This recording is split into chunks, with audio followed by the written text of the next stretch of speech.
Bonjour à tous, j'espère que vous allez bien. Dieu nous fait grâce de pouvoir partager un moment de plus ce matin. Ce matin, j'aimerais encourager une personne, j'aimerais relever une personne par l'aide du Saint-Esprit. Peut-être que tu te sens découragé, peut-être que tu n'as plus de force, mais je voudrais te dire aujourd'hui, n'abandonne pas.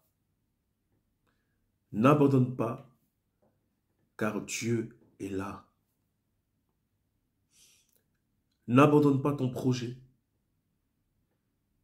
N'abandonne pas les études. N'abandonne pas le travail. Dieu est là. Dieu est avec toi. Dieu est là. Avant même que tu aies pu former le projet. Avant même que tu aies pu avoir la conviction, parce que cette conviction, c'est lui qui te la donne. Et si réellement c'est lui qui te l'a donnée. Je parle à des personnes qui ont une réelle conviction, un réel projet, avec un but précis, et qui se sentent fatiguées, qui ressentent la douleur des efforts,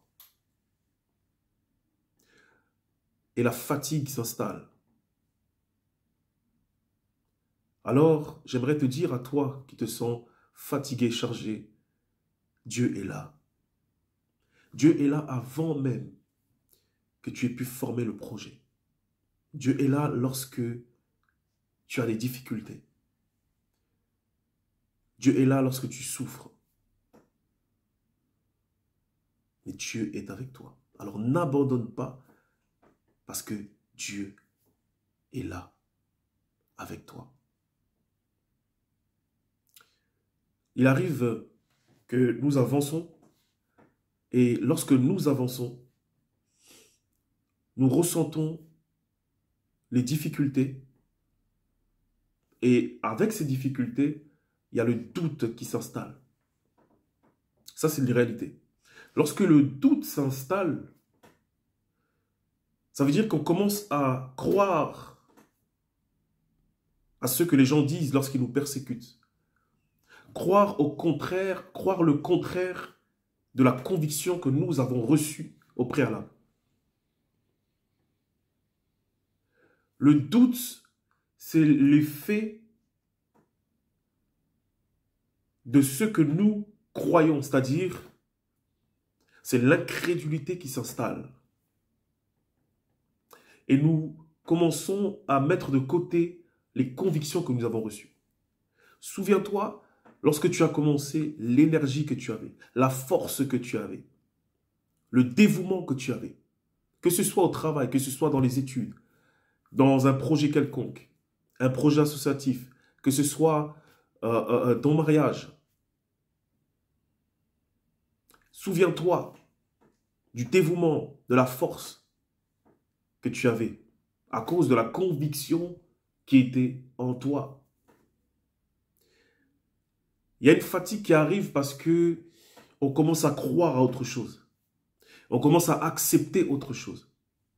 Et à ce moment-là, lorsque le doute s'installe, nous n'arriverons pas à manifester les mêmes actes, la même énergie que nous avions au début.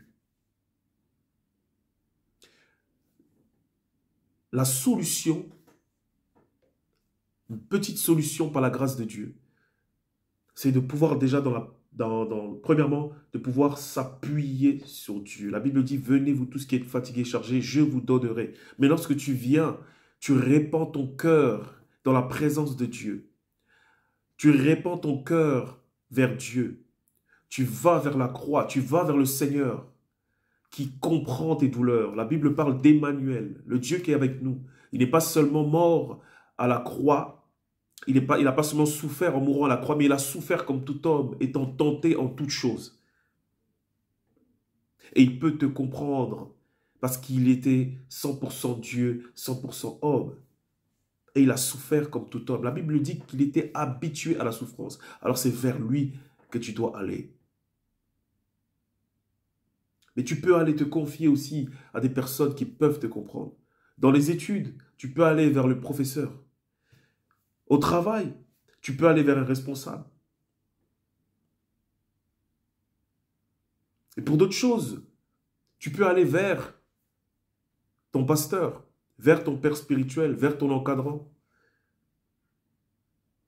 Parce que seul, tu ne peux pas y arriver. Seul, tu ne peux pas récupérer l'énergie que tu avais au début, au départ. Mais dans toutes ces choses, tu dois te confier à l'Éternel. Lorsque tu vas vers un professeur, lorsque tu vas vers un encadrant, vers une personne qui peut t'aider, tu dois le faire tout en te confiant en l'Éternel. Parce qu'il est capable de renouveler toutes choses en toi. Il est capable d'enlever le doute et de te donner la force. Parce que lorsque tu laisses installer le doute, il y a l'abandon qui arrive. Et l'une des plus grandes choses qui donne la douleur à l'homme, c'est de ne pas avoir donné tout ce qu'il avait afin d'y arriver. Le regret. Le plus grand regret pour l'homme, c'est de ne pas avoir tout donné. Alors, donne-toi les moyens de tout donner afin d'y arriver. Et j'aimerais te dire une chose, si il y a des difficultés aujourd'hui, c'est que quelque chose t'attend. Et pour t'encourager, le résultat, la victoire n'est pas loin. Que Dieu vous bénisse.